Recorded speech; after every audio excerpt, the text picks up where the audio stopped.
Muchas gracias, Francisco. Bueno, uno de los ejes temáticos es la sostenibilidad. Nuestro eje temático, la sostenibilidad. Todos sin duda queremos más fuentes de energía limpia y una mayor reducción de las emisiones de gases de efecto invernadero, así como también una mejor adaptación al cambio climático. ¿Qué puede significar adoptar este nuevo estándar? Esa es la razón de este panel acerca de la transición energética y los retos e impactos en la operación segura y confiable de los sistemas eléctricos.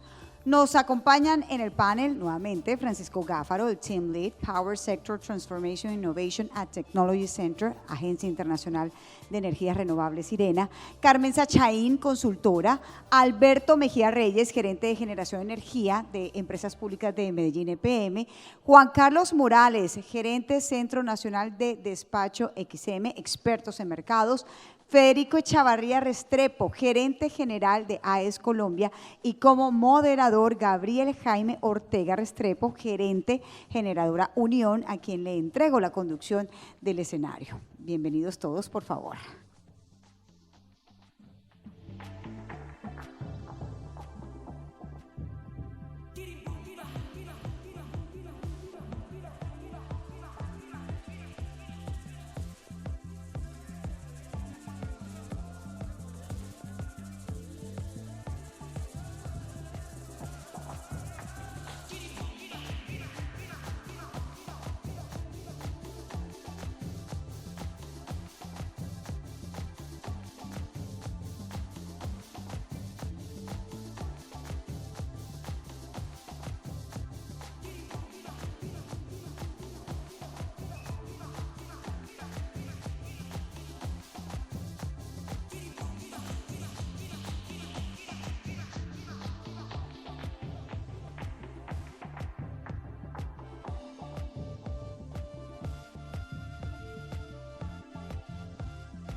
¿Aló?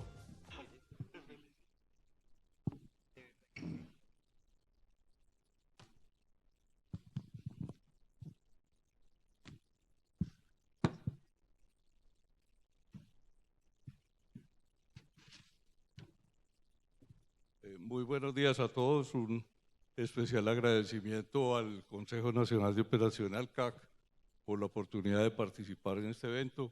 Muchas gracias a nuestros panelistas que llegaron pues a acompañarnos a resolver algunos de los temas importantes que nos ocupan el día de hoy. La verdad, el día de ayer tuve la oportunidad de estar en las conferencias en la tarde y creo que los diagnósticos que básicamente se lanzaron allí son realmente preocupantes.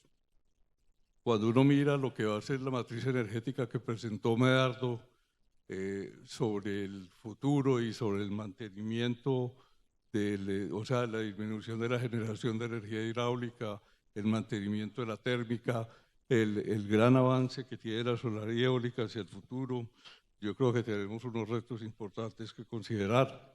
Además, los temas que trataron al final de la reunión Lina, en el cual presenta un análisis detallado del estudio de flexibilidad de XM, donde se ve que hay unos retos importantísimos al frente.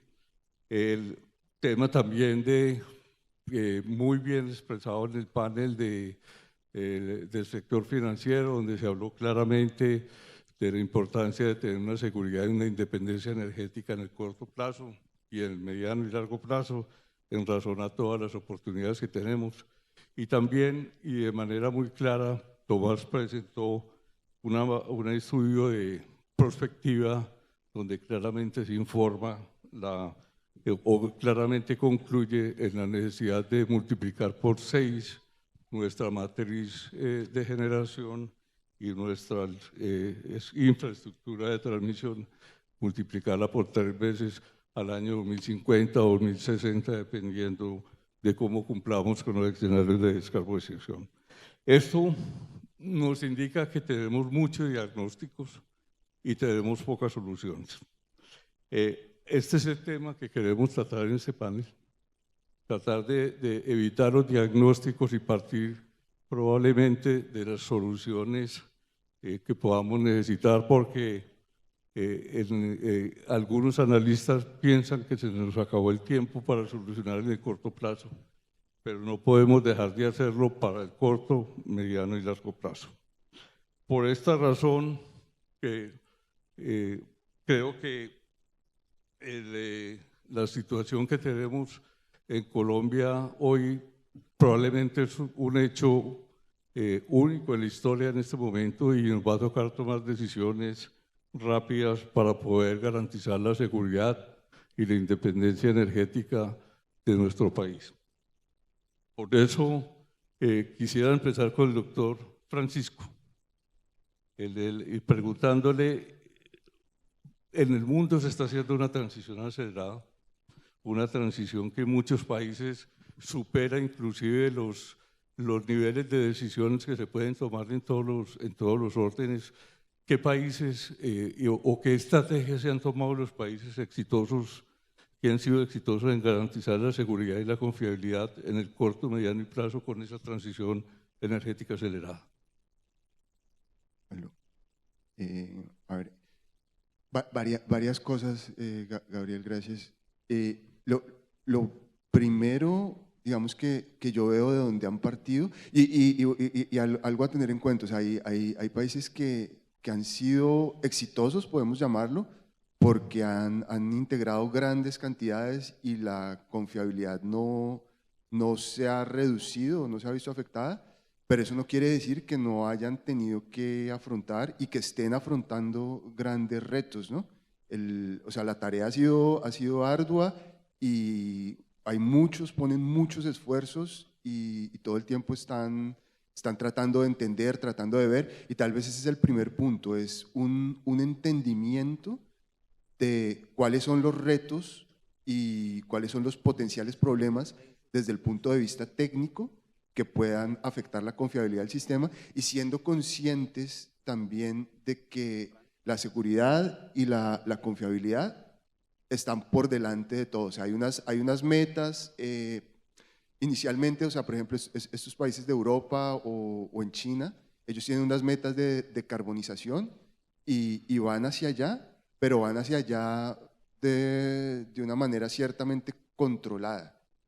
Y eso parte controlada desde el punto de vista que por detrás de todo y siempre tiene que estar la confiabilidad en la operación del sistema. O sea, nosotros desde hace 15, 10 años, oímos hablar de inversores formadores de red, que va a haber problemas de estabilidad, que la inercia, pero aún esas cosas no están manifiestas, pero se vienen hablando desde hace muchísimo. Lo mismo el tema de la flexibilidad.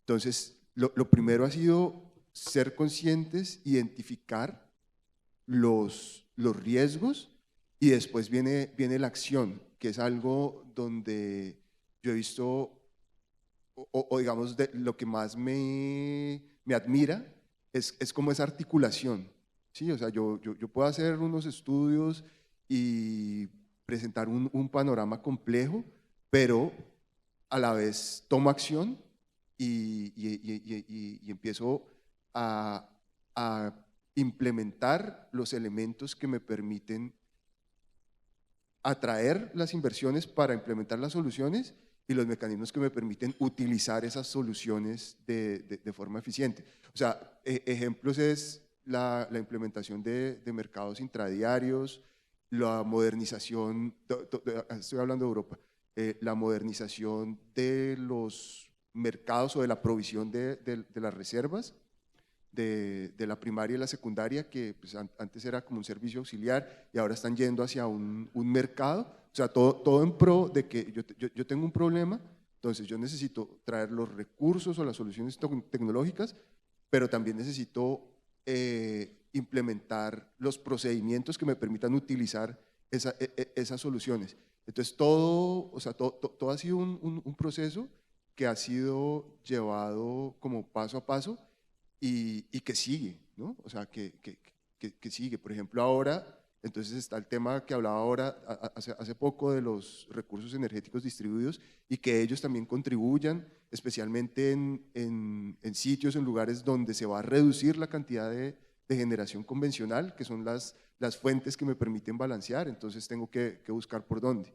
En el Reino Unido también hace poco, a raíz de un estudio de planeamiento, identificaron el valor de tener soluciones de almacenamiento de largo plazo, o sea, ya no baterías, sino va a ser tanto el nivel de penetración que los va a afectar también como la variabilidad estacional de los recursos.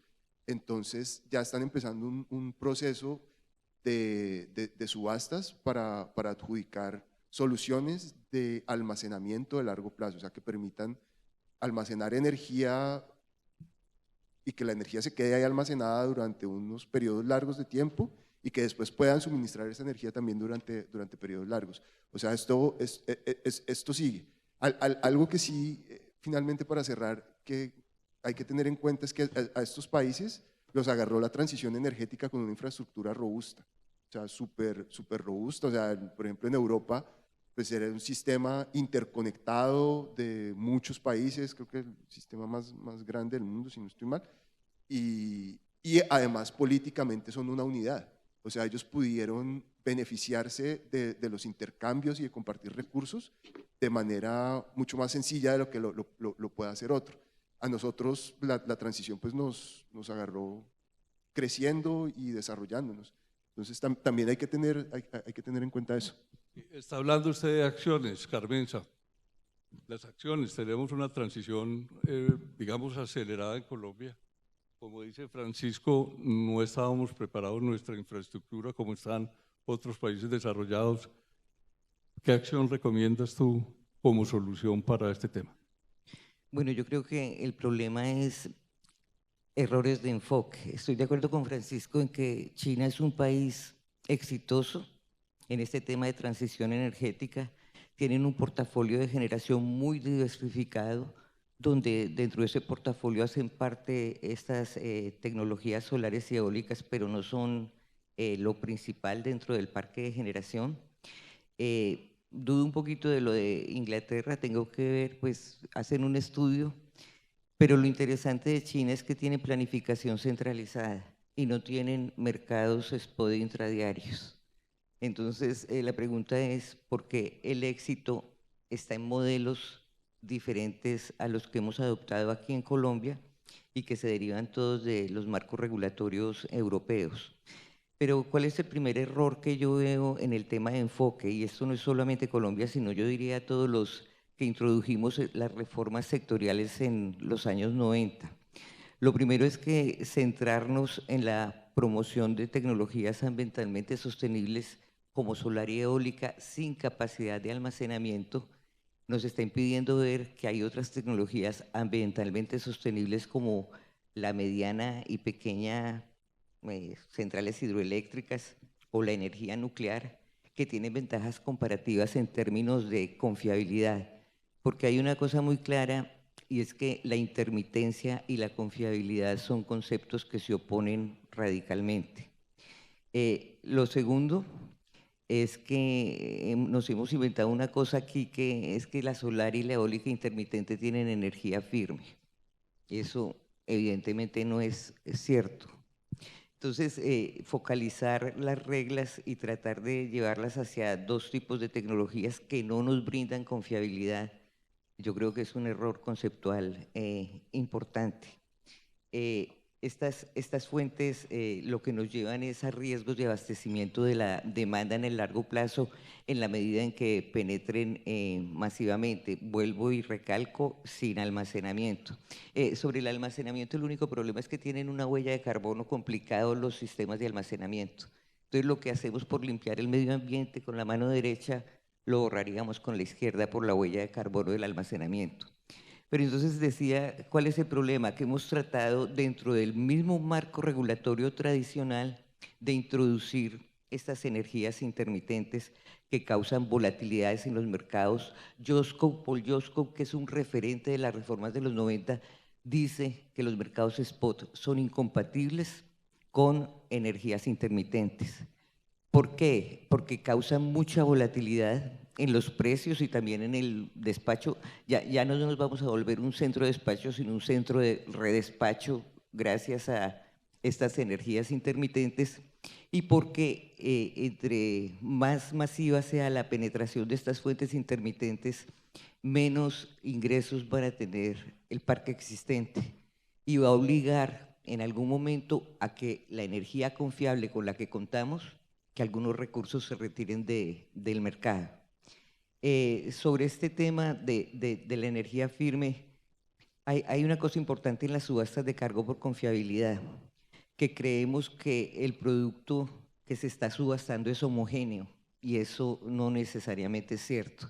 Yo creo que cada tecnología tiene sus atributos, y si yo meto a todas dentro de una subasta, obviando el hecho de que para mí la energía solar y eólica intermitente no tiene firmeza, pero obviando ese hecho, hacer una subasta donde estén integradas todas las tecnologías tiene problema de que las brechas entre costos marginales son muy amplias. Entonces producen estas subastas unas rentas que pueden resultar insuficientes o poco atractivas para la energía convencional y de pronto muy atractivas para otro tipo de tecnologías. Entonces yo quedo o al borde de que la renta sea atractiva o quedo con excesos de renta en estas subastas. Entonces yo he venido planteando que deberíamos hacer subastas simultáneas y que el resultado de estas subastas simultáneas son las que nos permitan diversificar el portafolio. El riesgo, ustedes saben que el riesgo está asociado con portafolios, y portafolios donde no tengamos sino este tipo de energía renovable es un portafolio que no nos garantiza la sostenibilidad de la atención de la demanda en el largo plazo. El riesgo implica diversificar tecnologías en el parque de generación, cada una de estas tecnologías con diferentes atributos que aportan, pero yo sí creo que nos estamos equivocando, y no digo aquí en Colombia, sino en todos los que adoptamos estos modelos de mercado spot en los años 90. No creo que el intradiario nos resuelva el problema, Francisco, pues no lo creo. Y hace poco aprendí una palabra que incluí en mi vocabulario y que viene de la ciencia médica, que se llama iatropogenia. ¿Qué es la iatropogenia? Es cuando un enfermo llega donde un médico y le aplica un procedimiento o le da una medicina equivocada, y lo que hace el enfermo es agravarse. Eso se llama iatrogenia, es el término correcto. Y a mí la regulación que estamos adoptando me parece que estamos cayendo en la iatrogenia. Estamos sacando resoluciones para resolver cosas puntuales, problemas puntuales, y lo que hace cada resolución es agravar la situación del enfermo. Hermenza, yo quiero preguntarle a Juan Carlos, y quiero utilizar tu término, si la antrogenia y los otros elementos que tienen que ver con la transición energética que estamos viviendo, digamos el XM y el Centro Nacional de Despacho, ¿cómo está preparado para atender eventos imprevistos como lo que está atendiendo o puede atender en el futuro, se pueden agravar? Estoy hablando, por ejemplo, de la caída súbita de la generación por efectos climáticos, o por ejemplo de situaciones que no permiten atender la demanda de manera eficiente. Yo creo que todos estos temas que tienen que ver con la transición energética, con la preparación de nuestra infraestructura, pueden producir eventos no previstos que pueden, digamos, afectar la operación del sistema. Juan Carlos. Sí, muy buenos días. Indudablemente el tema de las condiciones y los retos a los que se enfrenta generalmente un operador a nivel mundial llevan a determinar de forma muy clara qué es lo que se está operando. Yo voy a retomar algunas palabras específicas de lo que comentaba Francisco, y es, primero, en qué estado están los sistemas cuando arrancan a hacer ciertas transformaciones o cambios.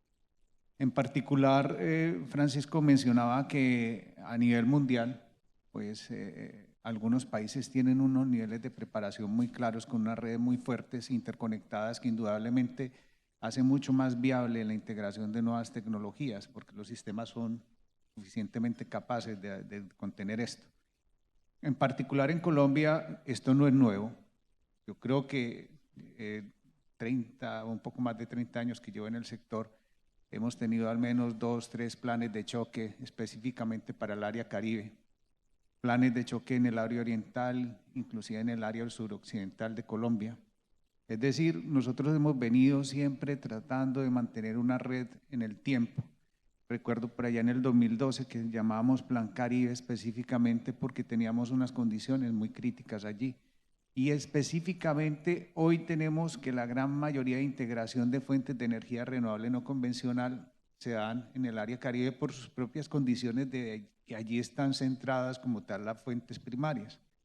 Y eso nos lleva indudablemente a un reto, Gabriel, frente a tu pregunta, y es que cuando tenemos redes débiles, básicamente lo que hay es un problema específico y es cómo mantener la estabilidad del sistema. No es solamente asociada a su fuente primaria, sino que hay otros elementos que indudablemente empiezan a jugar.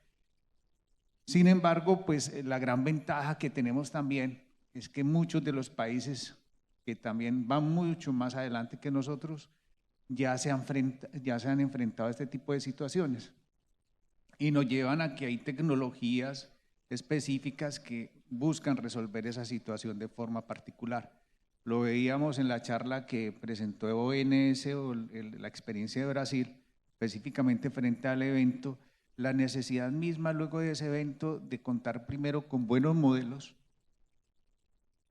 la importancia que eso tiene, conocer muy bien lo que se tiene nos ayuda principalmente a anticipar qué puede ocurrir.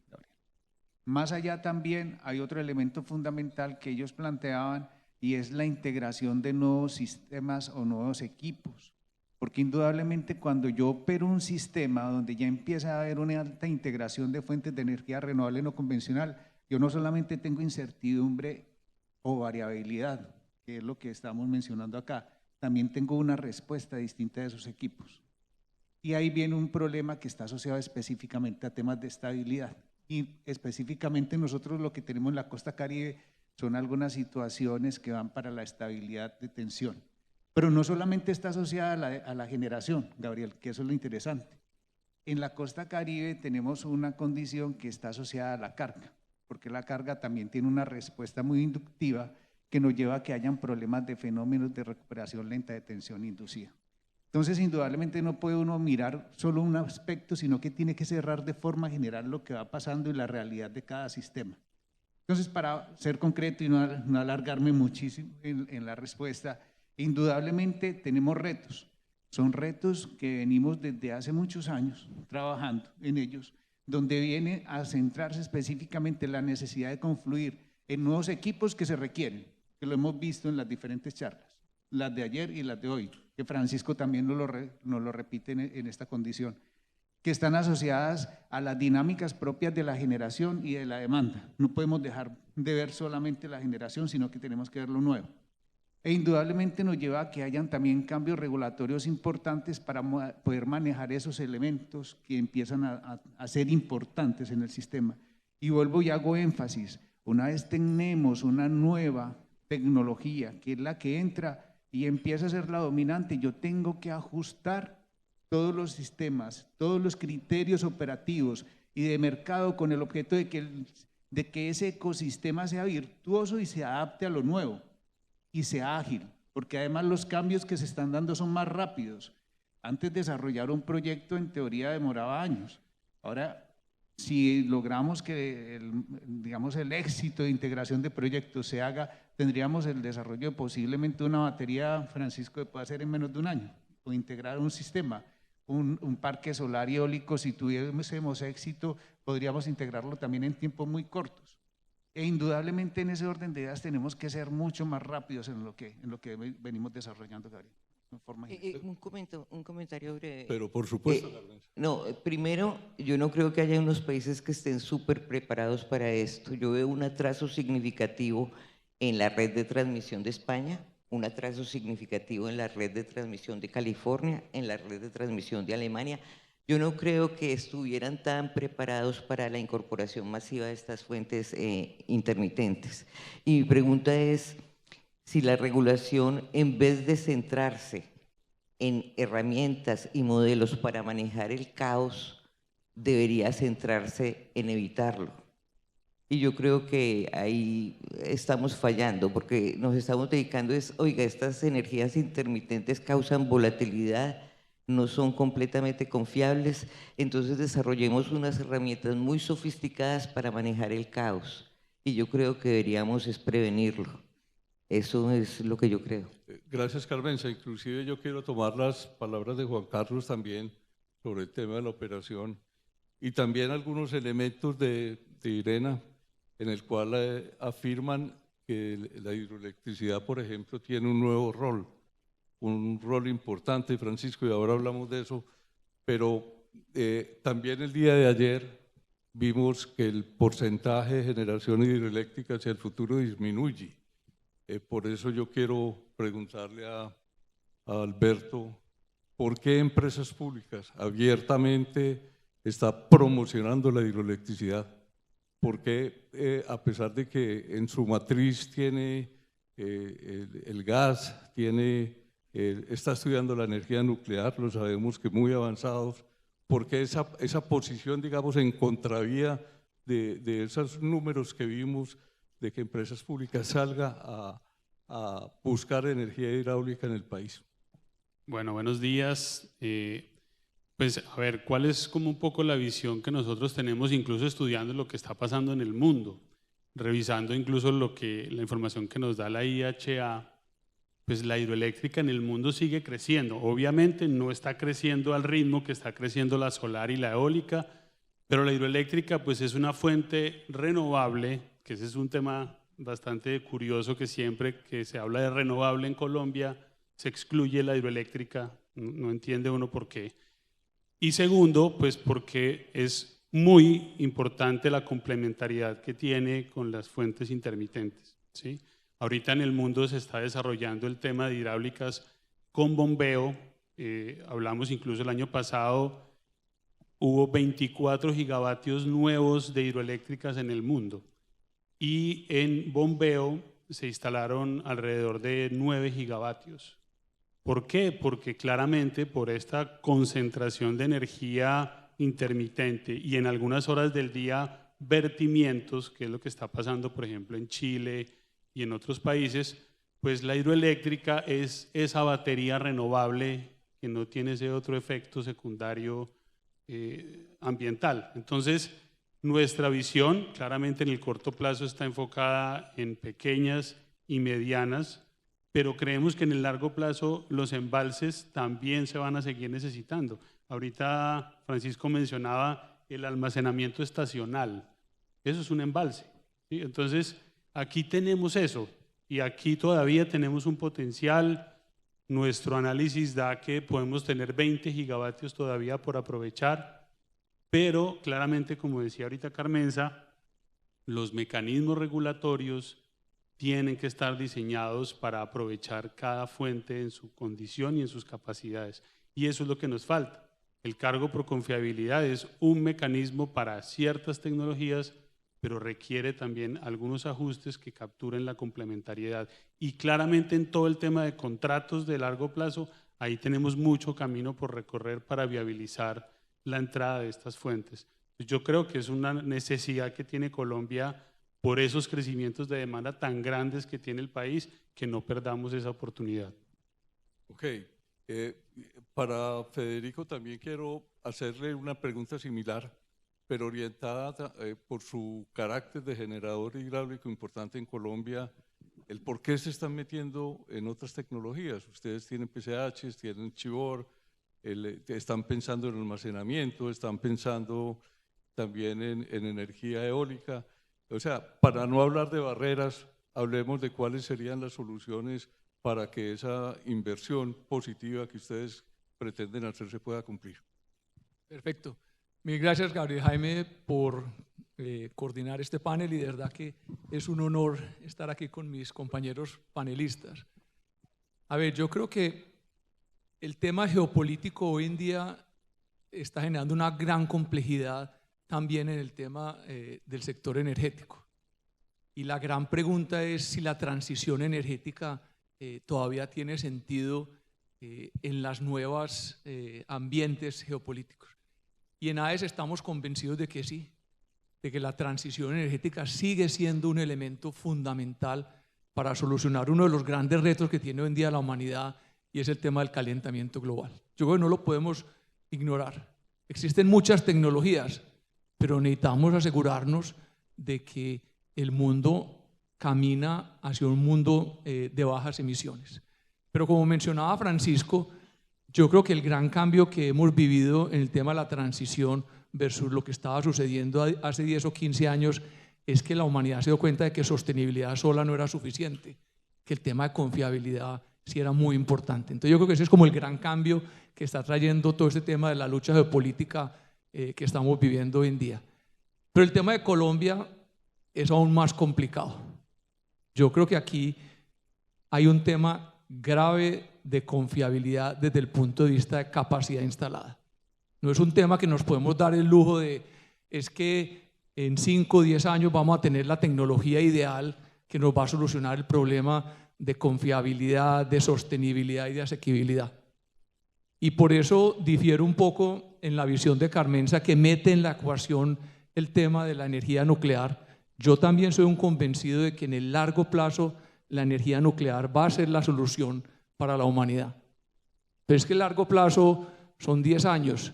Todavía el mundo no ha encontrado la manera en la cual la energía nuclear le dé la tranquilidad de que sea operativa, no solamente en los retos de construcción, no solamente en los retos de operación, pero también en el tema de seguridad. Los SMR, que son la gran solución que todo el mundo está mirando, todavía estamos por lo menos a 10 años de que sea una solución confiable, que sea una solución que le dé la tranquilidad a todas las personas que viven alrededor de todas estas instalaciones. Entonces, por eso yo creo que hay que mirar las circunstancias específicas de Colombia. Y yo creo que tenemos que arrancar con el tema de que afortunadamente en Colombia tenemos una base hídrica muy importante, que a pesar que puede que no tengamos la infraestructura que nos prepara para la transición energética, el hecho de tener esa base hidroeléctrica nos permite que esa transición energética se pueda hacer mucho, porque las hidras generan una gran flexibilidad. Y yo creo que el análisis que hicimos nosotros en AES Colombia le aplica a Colombia. Nosotros tenemos una capacidad hídrica instalada muy importante que nos permite absorber fácilmente todas estas energías intermitentes. Entonces yo sí quiero insistir de que es importante, y yo creo que el mensaje que da Alberto es: hay que defender la hídrica, pero sí tenemos que dar ese camino a diversificar nuestro portafolio, y la diversificación de energía renovable, lo que tenemos disponible hoy en día es el viento y el sol. Y yo insisto, y ustedes me han escuchado muchas veces, y es esa apuesta que estamos nosotros haciendo, no solamente en el tema solar, pero lo más importante es en el tema eólico. Yo creo que esa complementariedad que trae el viento de La Guajira, esa asequibilidad que va a traer y competitividad que va a traer el viento de La Guajira es fundamental. Sin embargo, todos somos conscientes de que desarrollar en La Guajira es un reto enorme. Muchas empresas han dicho: sí, los recursos son extraordinarios, sí, la tecnología va a ser transformacional, pero los retos de La Guajira no estamos dispuestos a asumirlo. En AES Colombia seguimos creyendo de que es posible desarrollar esa complementariedad que tiene este sector eléctrico colombiano, pero sí necesitamos una aproximación diferente a La Guajira, en particular desde el punto de vista de aporte y soporte del gobierno a que todas estas tecnologías se puedan dar. Entonces yo sí creo de que contamos con un inicio muy importante, una base muy importante, que es la generación hidroeléctrica, y tenemos que ser conscientes cuáles son las tecnologías disponibles. Desde el punto de vista de renovables son viento y sol. No nos podemos quedar solo con el sol, necesitamos el viento, y por eso yo creo que el mensaje que nos da Juan Carlos es: tenemos que asegurar de que nuestra operación es segura teniendo esa disponibilidad, porque si no hacemos las inversiones, si el país no hace las inversiones, pues no podemos esperar 5 o 10 años, vamos a tener un tema grave de confiabilidad en 1 o 2 años. Federico, y quiero dejar solamente una pregunta para el auditorio.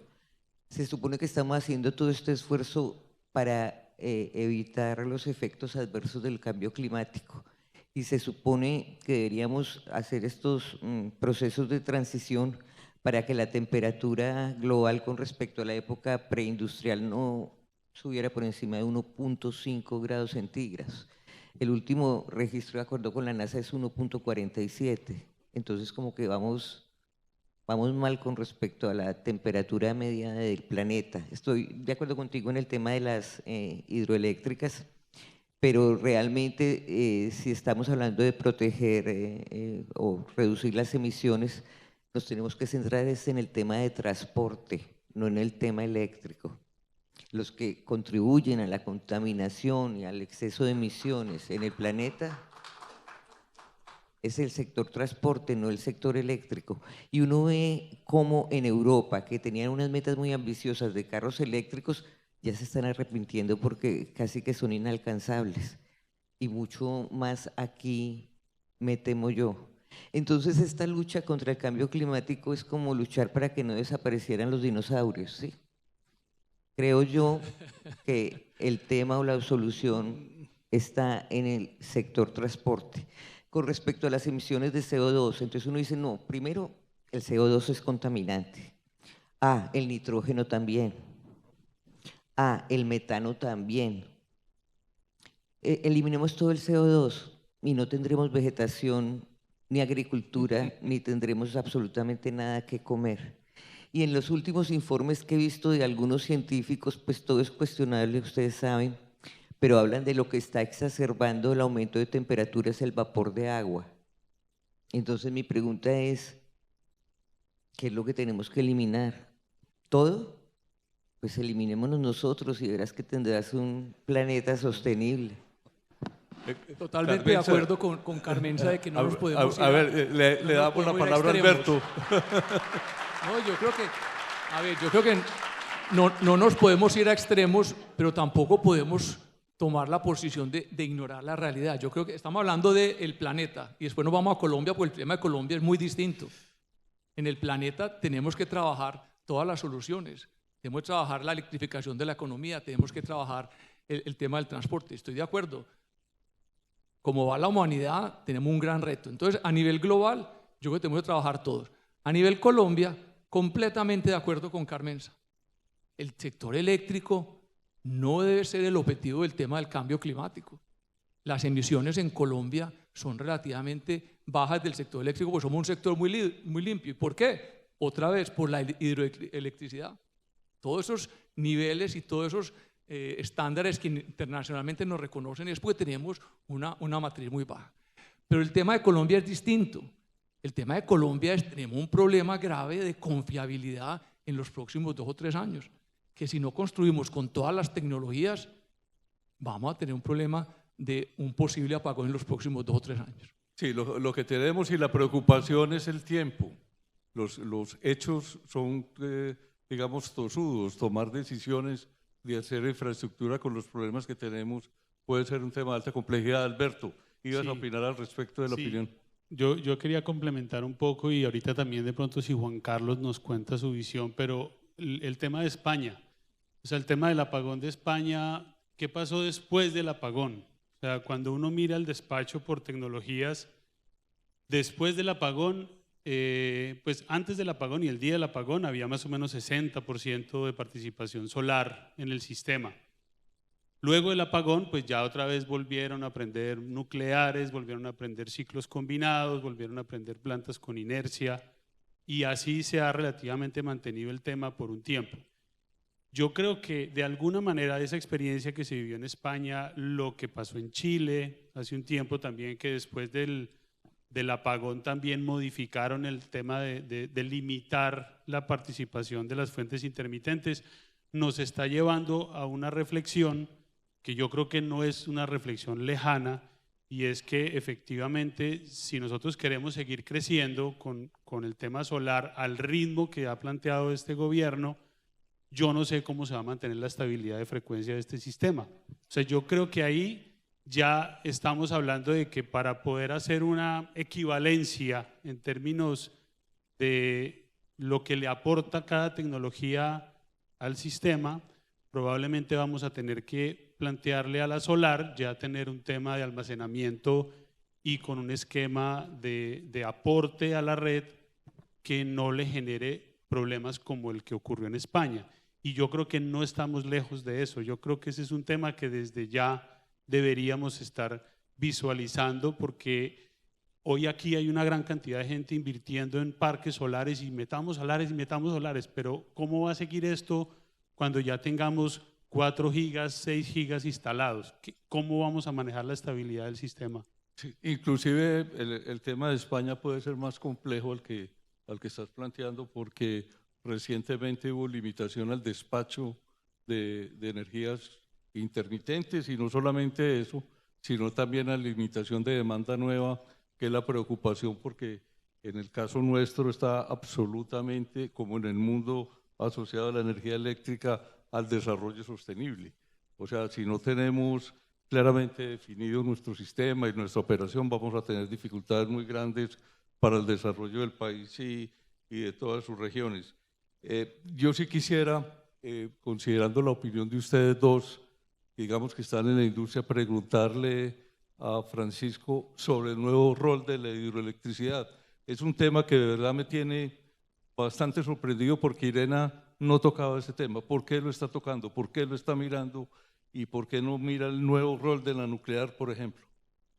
Bueno, el de la nuclear, porque no nos dejan, porque el mandato es energía renovable. entonces es fácil de contestar esa. La de la hidroelectricidad es que,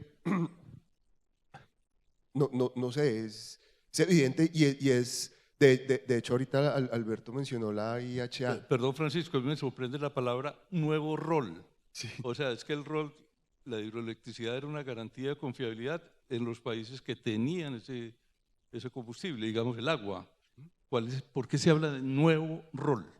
Es que es la palabra nueva que está utilizando Irena.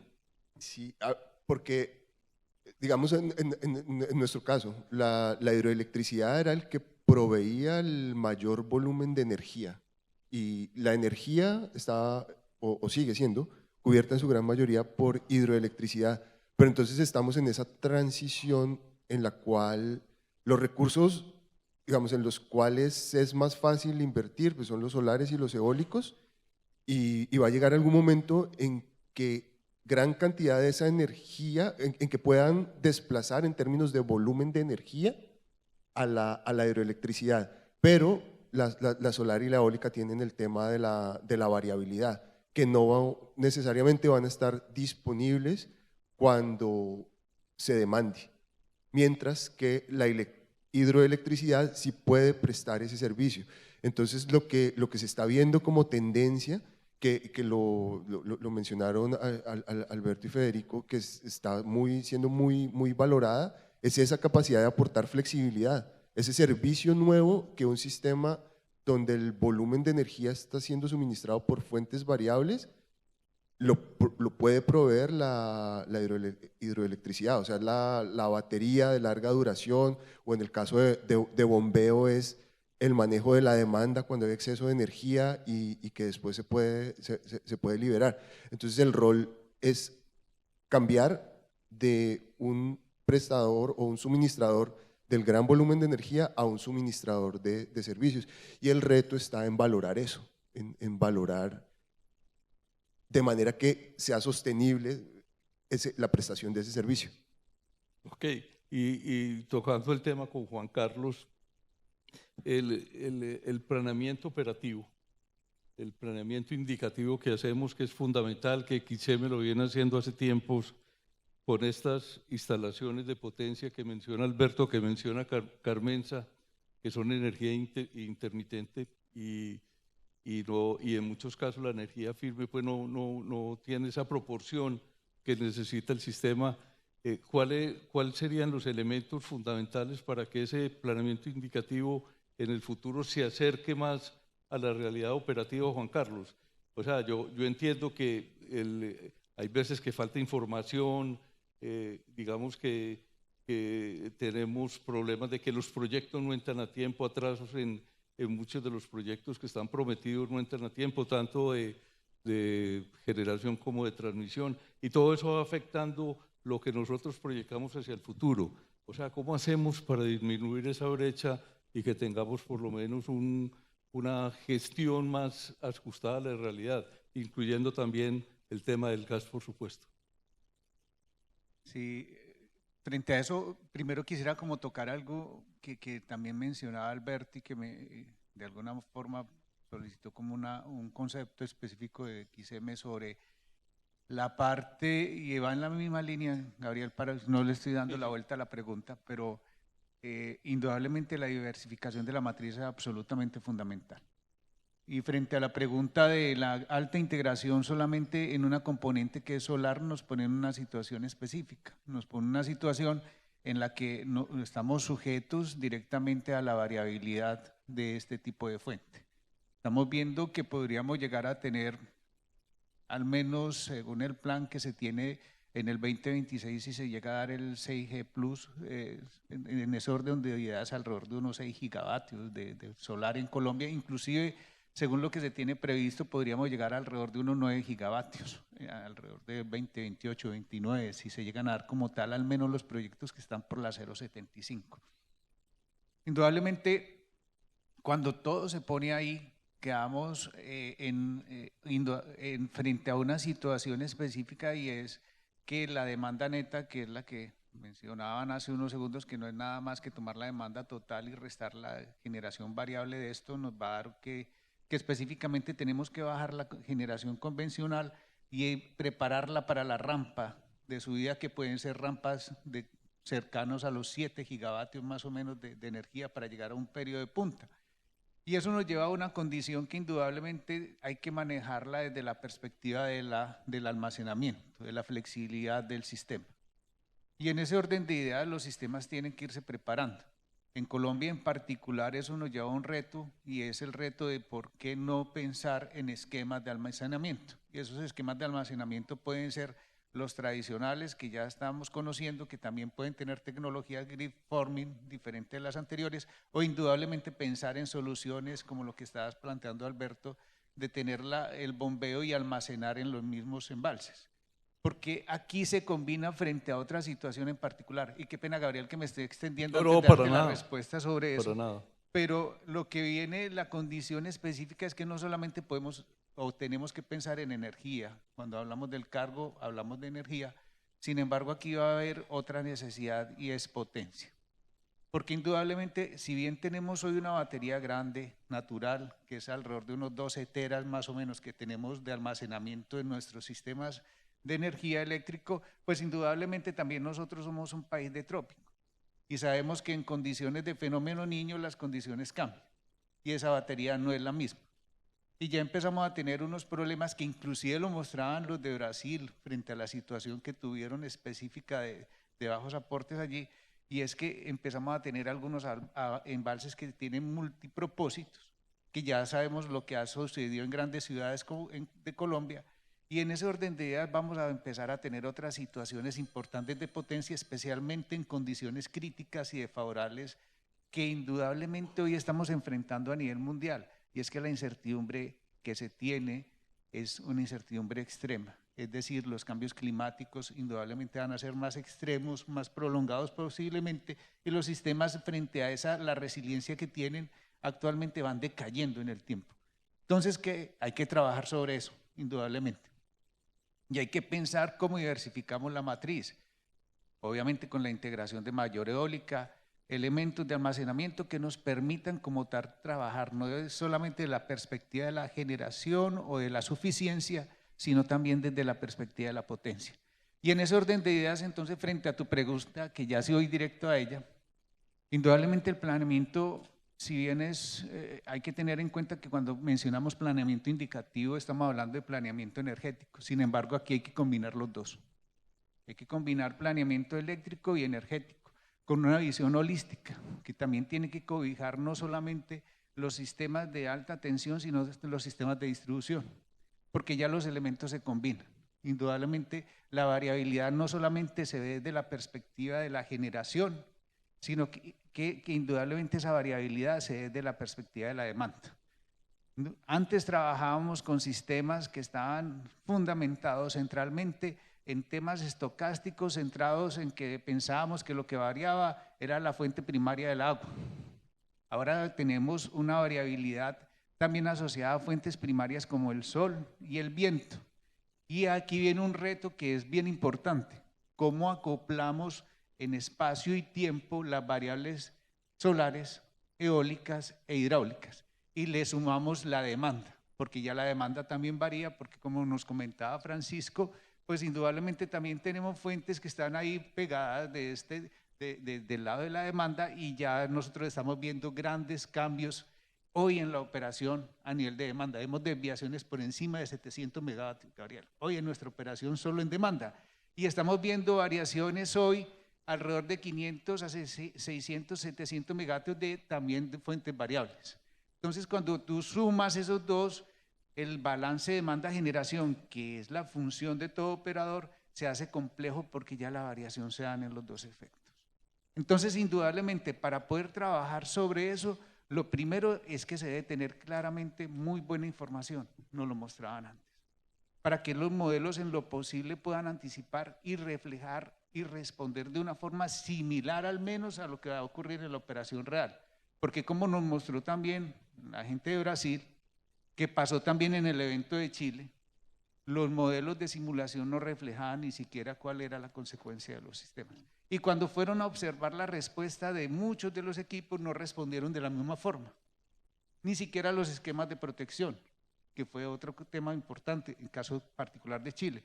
Entonces, lo primero que tenemos que hacer es indudablemente algo que ocurrió inclusive cuando en el apagón de Estados Unidos, cuando nosotros trajimos en su momento a desarrollar el plan de defensa para el sistema eléctrico colombiano, nos decían que los parámetros deberían ser as-built, es decir, uno debería ir a sitio a revisar todo, que específicamente responda como en realidad esperamos que responda. Un primer punto. El segundo punto, indudablemente la estocasticidad crece. Entonces, el desarrollo de escenarios debe ser mucho más robusto y mucho más exigente. Un tercer punto es que indudablemente los proyectos deben entrar, porque hay incertidumbre también en Colombia frente a la factibilidad y fechas de puesta de operación de los proyectos, que es otro tema que le introduce a esto, un tema importante. E indudablemente aquí debe haber una articulación también de reglas con el objeto de que esas reglas den las señales correctas y concretas para que los sistemas y las diferentes acciones funcionen en la medida que en realidad obedezcan, por ejemplo, a lo que nos decía Francisco, que todos los sistemas, independiente del nivel de integración que tienen, trabajan con una premisa: mantener la confiabilidad, seguridad, flexibilidad y resiliencia de los sistemas. En ese orden de ideas, indudablemente tenemos que seguir trabajando, Gabriel, pero el reto es cómo nos articulamos todos con el objeto de que podamos integrando estos nuevos ingredientes en todo este caldero, porque se hace un poco más complejo. Sin embargo, lo importante es que en realidad ojalá tuviéramos una visión un poco más holística de los problemas y buscáramos soluciones eficientes e integradas como sector. Gracias, Juan Carlos. Yo creo que el tema de la información es vital para ustedes y creo que debemos comprometernos todos en entregar la información más oportuna para que por lo menos ese granito de arena en el planeamiento eléctrico y energético pues pueda funcionar. Cambiando un poquito de tercio, Carmenza, el tema de la transmisión y la generación en Colombia está definitivamente atrasado. Los proyectos de generación, muchos de ellos desde el 2021 no se están haciendo al ritmo que creemos. Los proyectos de transmisión igual. Este año parece que es el de los más dramáticos de todos en cuanto a potencia instalada que entra. Pero mi pregunta está relacionada con la transmisión. Uno puede concluir que todo este tema, y lo vimos en las reuniones de ayer y en lo que hemos hablado hoy, hay un gran impacto sobre la transmisión que tienen disponibles los países, tanto los desarrollados como los desarrollados. Y queda la idea de que si bien están bajando los costos de instalación de las solares, las eólicas y otras, y las baterías, sí están aumentando los costos de transmisión. O sea, en realidad el costo para la sociedad de esa instalación de energías intermitentes puede ser alto si uno lo suma entre las dos. ¿Qué opinión tienes al respecto, Carmen? De acuerdo. Sobre este tema de transmisión, yo creo, al único que yo conozco, puede haber más, pero el único regulador exitoso en esto creo que es el regulador de Texas. Ellos también con atrasos en transmisión, se planteaban, bueno, es que construir un proyecto solar o un proyecto eólico se hace muy rápido, pero la línea de transmisión asociada toma mucho tiempo en desarrollarla. Ellos plantearon esto como, ¿qué es primero, el huevo o la gallina? Bueno, evidentemente los evolucionistas dirán que fue el huevo y los creacionistas dirán que fue la gallina, pero eso no importa. Lo que dijeron es, primero tiene que estar la transmisión y después la generación. ¿Qué hicieron en Texas? Ordenado por el legislativo que la comisión actuara en este sentido. Identifique corredores de transmisión que vayan a zonas donde hay un potencial relevante de energía eólica o energía solar, ¿sí? Construya esas obras y cuando las tenga disponibles, convoque a los desarrolladores de proyectos solares y eólicos para que se vinculen a esa nueva capacidad. Y es más, no solamente hicieron eso, sino que dijeron, mientras tanto socialicemos esos costos de transmisión, pero lo que dicen ellos es, por los tiempos que se demora en la ejecución de estos proyectos, debe ir primero la transmisión y después la generación. Aquí y en muchos sitios se está haciendo a la inversa. Instalen todos los generadores que quieran y después nos ponemos a hacer convocatorias de la UPME. Yo veo también un problema en la asignación de los puntos de conexión. Yo insisto en que eso debe ser una actividad de oferta y no de demanda. Yo tengo una red de transmisión y digo, oiga, tengo capacidad de transmisión en tales puntos y eso los asigno. Y no lo que estamos haciendo nosotros, que es por demanda.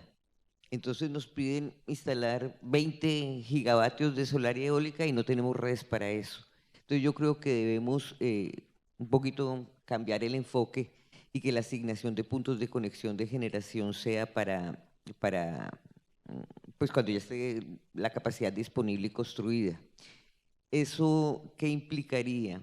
Creo que hay que aplicar criterios adicionales como rechazar la solicitud de puntos de conexión por parte de promotores y solamente meter dentro de la lista de interesados a los desarrolladores. Lo segundo es que yo tengo que hacer una relación entre energía firme y potencia disponible, porque si no voy a terminar sobredimensionando la red de transmisión con costos muy altos para, dentro del costo unitario de prestación del servicio. Y yo creo que se tienen que tener en cuenta criterios de este tipo para garantizar una expansión de la transmisión de mínimo costo. Lo otro es las dificultades que tenemos cuando vamos a desarrollar proyectos de transmisión. Tenemos que tener licencia ambiental, tenemos que hablar con las comunidades y tenemos también el tema de las servidumbres. Y yo creo que en esto las autoridades sectoriales deberían tomar esto de manera más activa. Yo creo que las convocatorias de la UME deben estar precedidas de una preaprobación de licencia ambiental por parte de la autoridad y no dejar ese riesgo en manos del constructor o el desarrollador del proyecto. Entonces ahí necesitaríamos una participación más activa de la UME, que cuando saque una convocatoria uno casi que pueda garantizar en la medida que son proyectos de interés público que me van a dar la licencia ambiental. Lo segundo, en el caso de las servidumbres, y la facultad la tiene la CREC, si hay que imponer servidumbres se impone. Y lo tercero es que el Ministerio del Interior debería tener un papel más activo, no como facilitador de conversaciones entre las comunidades y los desarrolladores de proyectos, sino como árbitro, no como facilitador. Ustedes vieron lo que nos pasó en La Guajira, ¿sí? Pues que casi que yo me podía nombrar comunidad de ir a negociar con el proveedor del servicio con respecto a La Guajira. Ese tema, si el Ministerio del Interior actuara como árbitro, se solucionaría mucho más rápido. Y con lo que yo decía anteriormente, primero es el huevo, bueno, yo soy creo un poquito en la teoría de la evolución. Entonces, primero es el huevo, la transmisión, después la gallina. Debimos construir primero la colectora y después convocar a los interesados en el desarrollo de energía eólica, porque lo que necesitamos es energía, no ejecución de garantías. ¿Qué hacemos con ese dinero? Eso no nos produce 1 kilovatio hora. Eso no resuelve los problemas definitivamente, cobrar garantía, lo que necesitamos es hechos. Alberto, tenías una interpelación. Sí, sobre este punto de transmisión y los puntos de conexión, dos comentarios. Pues en este momento hay una desarticulación total entre operadores de red y la UBME para destrabar el tema de los puntos de conexión. Ahí hay un asunto que es muy crítico. Yo me atrevería a decir, hoy, por ejemplo, les doy un caso, en esta convocatoria que hicimos para el desarrollo de hidroeléctricas pequeñas y medianas, nos llegaron proyectos por 2.900 megavatios. De esos 2.900 megavatios, 1.100 están licenciados y sin punto de conexión.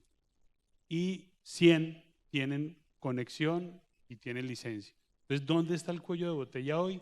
Probablemente ahí en ese tema de la conexión. Y entiendo que la UBME viene trabajando fuertemente en destrabar ese tema, porque desafortunadamente se volvió también un mercado de asignación de puntos de conexión, y eso puede ser incluso lo que más rápidamente traiga un desabastecimiento en el país, ese problema del punto de conexión. Me está dando respuesta a una de las preguntas de ahora, entonces nos va a servir para atender el tiempo. Uno debería preguntarle a Alberto y a Federico, pero también le voy a extender la pregunta a Juan Carlos. En este momento está estudiando un tema en el Ministerio de Medio Ambiente definiendo una guía de caudal ambiental. Esa guía de caudal ambiental está orientada, de alguna manera, no conozco los detalles y creo que todavía no son públicos, está orientada a una disminución del caudal. No sabemos si de los proyectos actuales, de los proyectos futuros o de los proyectos que tienen concesión y se les vence. O sea, en el concepto del operador del sistema, pues conocemos de Juan Carlos estudios del año 2019, donde se hizo un análisis sobre una guía que estaba en ese momento y realmente la situación desde el punto de vista de energía era muy complicada. Ahora me das tu respuesta, pero quiero tener más la visión de la industria sobre ese tema y el análisis que han hecho tanto empresas públicas como AES al respecto. Federico. Pero antes de responder, yo sí tengo que hacer eco de las palabras de Carmenza. Tenemos que aprender de los grandes errores que cometimos en el tema de la expansión de la transmisión. Primero va la transmisión, yo creo que Carmenza lo dijo muy claro, primero va la transmisión antes que la generación. Y yo creo que la experiencia perfecta es La Guajira. Yo creo que si algún día se vuelve a planear una línea colectora 2 o alguna cosa parecida, no va a haber ningún generador que va a poner garantías, porque es que colectora, con todos los retos y con todo el buen trabajo que ha hecho el Grupo de Energía de Bogotá, va a estar como mínimo 4 años. Y para un generador es imposible planear esa incertidumbre. A uno le exigen que tiene que entrar 3 meses después de que entra la línea de transmisión.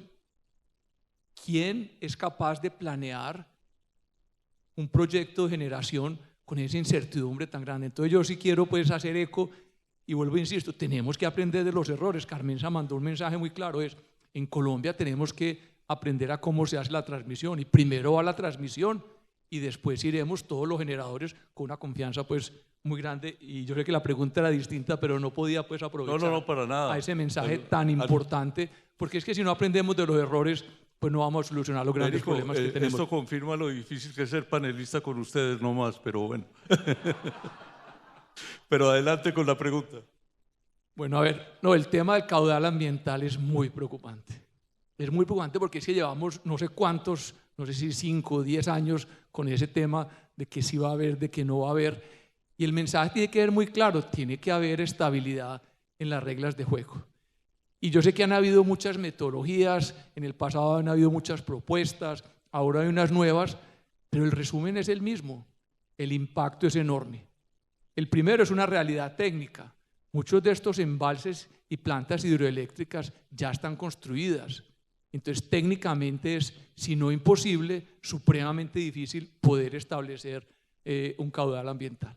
Pero lo que nos tiene que preocupar como sector es el impacto que tendría la implementación de una medida como está proponiendo. Hay un estudio del año 2018 que hizo un análisis en su momento sobre la metodología de aplicar el caudal ambiental y las cifras son alarmantes. La ENFIC de las hidroeléctricas caería en aproximadamente un 89%. Entonces, ¿con qué la vamos a reemplazar? Estamos hablando de que el país es un problema opuesto, es un problema de necesidad de nuevos proyectos, no de reducción de nuevos proyectos. Los costos marginales se incrementarían más de 20 veces. El país ya no resiste en el tema de asequibilidad. Pero yo creo que lo más importante es que el tema ambiental hay que mirarlo de manera integral. No podemos tener silos en los temas ambientales. Vamos a trabajar este tema y le damos una solución, este tema y le damos otra solución. Hay que mirarlo de manera estratégica, de manera integral. Porque una medida como esta, lo que va a suceder es, hay un tema ambiental que soluciona, pero genera un tema de emisiones enorme, porque usted tendría que reemplazar toda esa energía con generación térmica, con un incremento del 200, 300% en el tema de las emisiones. Entonces yo sí quiero dar como un mensaje muy fuerte de que, a ver, los inversionistas, los generadores, necesitamos reglas claras. Y yo creo que esas reglas claras tienen que ser, primero, de que esa regulación sea sensata. Y lo sensato es, no tiene sentido aplicarle a las plantas existentes. Si hay una manera de que queremos tener un caudal ambiental, pues serán para las nuevas plantas de generación. Pero lo más importante es que necesitamos de verdad mucha coordinación entre las entidades del gobierno. Hay una comunicación muy clara. ¿Tú no crees que la autoridad ambiental tiene como objetivo volver a todas las hidroeléctricas filo de agua? Pues esa interpretación te la dejo a ti, yo no tengo. Alberto.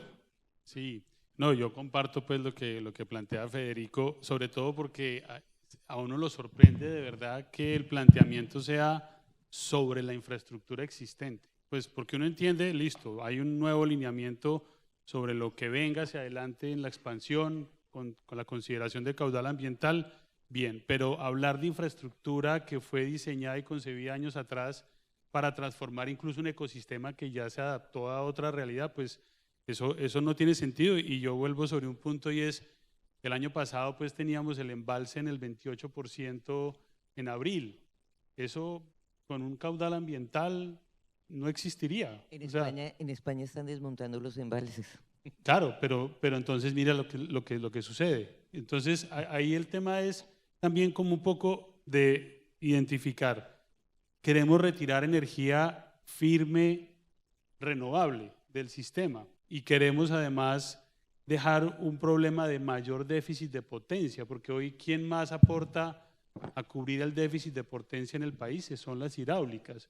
Entonces, de verdad, sí es una mirada mucho más integral de estos planteamientos, y yo creo que ahí la coordinación, sobre todo el rol que juega el Ministerio de Minas en su interacción con el Ministerio de Ambiente es fundamental, porque es que lo que se haga en un sector puede terminar haciendo un daño terrible a otro sector, y ahí creo que sí es muy importante esa coordinación. Ok, desde el punto de vista operativo, Juan, muy rápidamente ya el tiempo, pues vamos a tomar 2 minuticos para las preguntas finales para cumplir con el horario. Perfecto, no, entonces voy a arrancar solamente sobre algo que se ha mencionado en este panel de forma específica. Toda acción indudablemente tiene que primero revisar también cuáles son sus consecuencias, en particular aquí desde la perspectiva de confiabilidad y seguridad. Entonces voy por partes. La primera es que hoy el servicio de regulación de frecuencia en el sistema hoy se lleva a partir de específicamente plantas hidráulicas. Si nosotros hoy solamente afectamos como tal la operación y flexibilidad de esas plantas, estamos afectando de una vez lo que es la regulación de frecuencia. Okay. Segundo punto, si nosotros afectamos la flexibilidad y operación de este tipo de plantas, lo mencionaba antes, tenemos rampas que pueden llegar inclusive a 7.000 megavatios. Si no tenemos esa flexibilidad de este recurso, pues indudablemente también va a afectar como tal la transición energética y la integración de nuevas fuentes. Otro punto que lo mencionaba Francisco es que indudablemente la variabilidad de incertidumbre está cobijada sobre unidades o recursos que sean lo suficientemente flexibles y que respondan a esa condición, que va en la misma línea de la regulación primaria, secundaria y terciaria de frecuencia, que indudablemente está sustentada en estos recursos. Y si vamos un poquito más allá, tiene indudablemente efectos directos sobre la suficiencia y sobre temas específicos de control de potencia, especialmente en algunos periodos de punta. Entonces, indudablemente eso afectaría muchísimo desde la perspectiva de la confiabilidad y seguridad del sistema e indudablemente en la economía. Y en ese orden de ideas, pues hay que revisar eso como un todo, porque es posible que la solución inclusive nos lleve a tener que despachar, por ejemplo, generación térmica con el objeto de que podamos cubrir esa falta de flexibilidad en el recurso hídrico. y estaríamos pegándole en contravía de la solución que se está buscando. Entonces, indudablemente esto hay que verlo como un tema articulado y por eso el llamado desde XM es, ojalá miráramos los problemas desde un punto de vista holístico, con una mirada un poco más abierta e indudablemente no solamente como un sector, como silos. Y en ese orden de ideas tendríamos unos resultados más impactantes. Eso es. Yo creo que es un tema de coordinación institucional muy fuerte realmente para ver los efectos que pueda tener en el país o en su desarrollo. Francisco, una pregunta también muy corta, de 2 minutos para pasar a la última con Carmenza. De Colombia, ¿qué sabes? ¿Cómo vamos? ¿Y cuál es la recomendación de Irene para un país como Colombia con el desarrollo de su transición energética? Bueno, Tienes 2 minutos. tengo 2 minutos, entonces no puedo pensar mucho. Hay una cosa o sea, desafortunadamente yo no estoy muy enterado, pero lo que yo leo en las noticias que me preocupa muchísimo es el tema de las comercializadoras, distribuidoras, que eso le pega a la confiabilidad, porque es que para que haya flujo de electrones tiene que haber flujo de plata, y si hay un riesgo ahí, eso…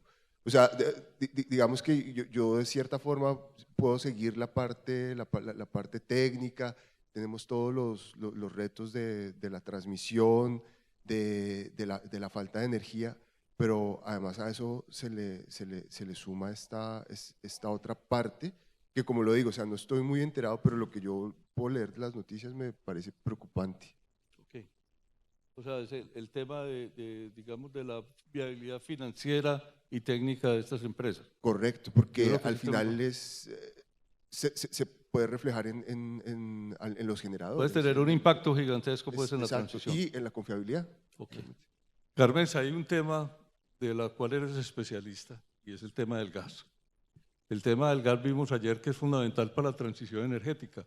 El porcentaje de generación térmica permanece en el tiempo y el de la hidráulica, por ejemplo, baja. ¿Qué hacer con el gas? ¿Cuál es? Pero tenemos 5 minuticos, Carmenza, yo creo que… A ver… para que no menciones la enfermedad esa horrible. ¿Ah? No, iatrogenia, acuerden, iatrogenia. En el tema del gas hay una cosa muy compleja. En este momento, frente a los escenarios y los inversionistas extranjeros en la exploración y explotación de hidrocarburos, pues realmente el costo de explotación aquí en Colombia no es el más atractivo del mundo. Sí, estamos como en $35 por barril, hablando en términos de petróleo, pero cuando yo busco petróleo me encuentro gas y lo contrario. Entonces no somos los más atractivos. Ha disminuido mucho desde el 2015 la actividad en materia de exploración, tanto en el número de pozos perforados como en los kilómetros cuadrados de sísmica. ¿Y qué pasa si no tenemos inversionistas extranjeros? Yo pienso en Ecopetrol, y cada que uno habla con Ecopetrol le habla de ISA, le habla de eólicas, le habla de solares, le habla de hidrógeno. Entonces oía al presidente de Ecopetrol decir: el futuro de Ecopetrol es el hidrógeno. Entonces, evidentemente uno llega a la conclusión de que Ecopetrol no tiene futuro. Entonces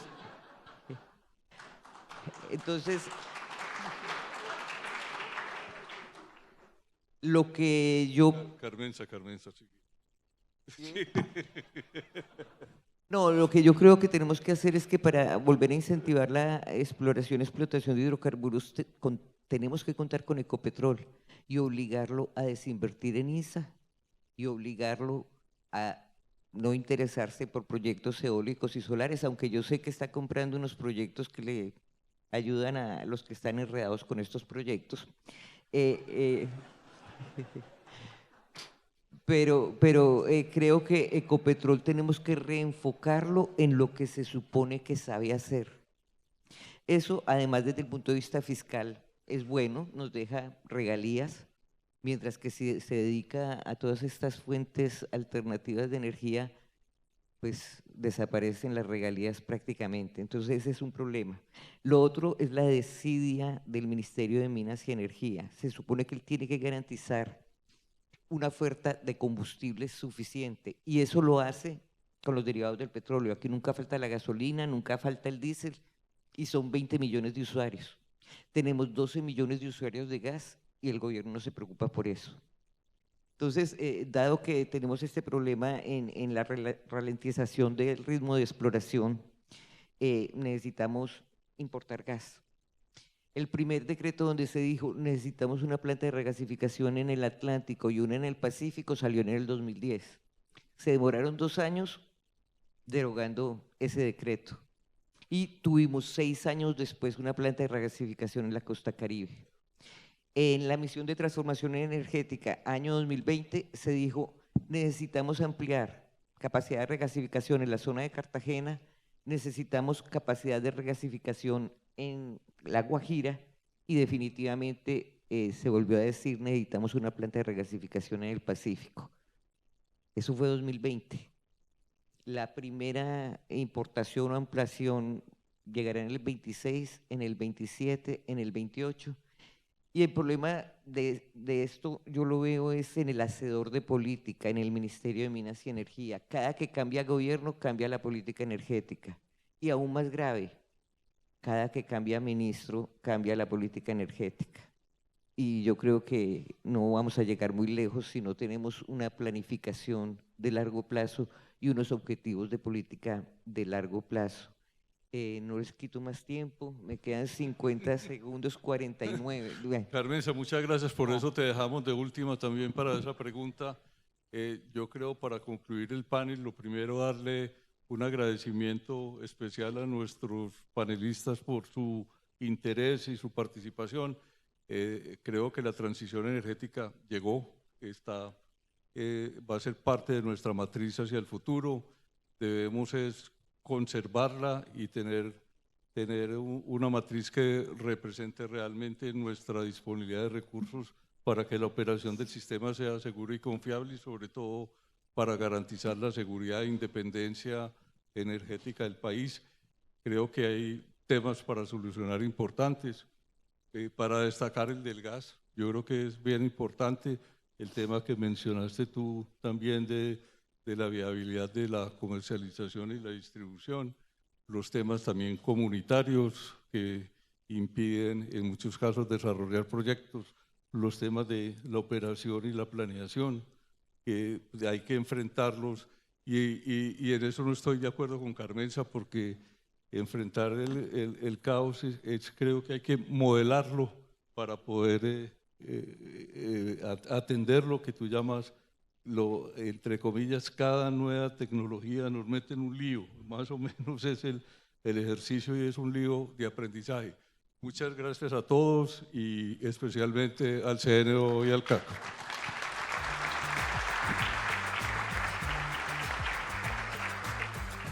No se me vayan, por favor, para la foto oficial. Por favor, si me pueden ayudar aquí enfrente a Manuel para tomar la foto oficial. Gracias. Bueno, los invitamos en este momento a que hagamos una pausa para un café, un coffee break, y que también visiten los stands de las marcas que nos acompañan este año. Y nos volvemos a ver nuevamente aquí en el salón en 20 minutos. Muchas gracias.